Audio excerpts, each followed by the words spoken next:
சின்ன சின்ன முருகைய சிங்கார முருகைய சின்ன சின்ன முருகைய சிங்கார முருகைய கொஞ்சி கொஞ்சி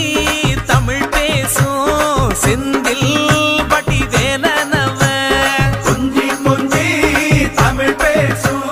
செந்தில் பட்டி வேலனவ சின்ன சின்ன முருகைய சிங்கார முருகைய கொஞ்சி கொஞ்சி தமிழ் பேசும் செந்தில் பட்டி வேலனவ சுப்பிரமணிய சாமி என்பார் கார்த்திகேயன் என்பார் சுவாமிநாதன் என்பார் முக அமுதன் என்பார் பாலசுப்பிரமணியன் என்பார் கருணாகரன் என்பார் கதிர்காம கந்தன் என்பார் கதிர்வேல சுவாமி என்பார்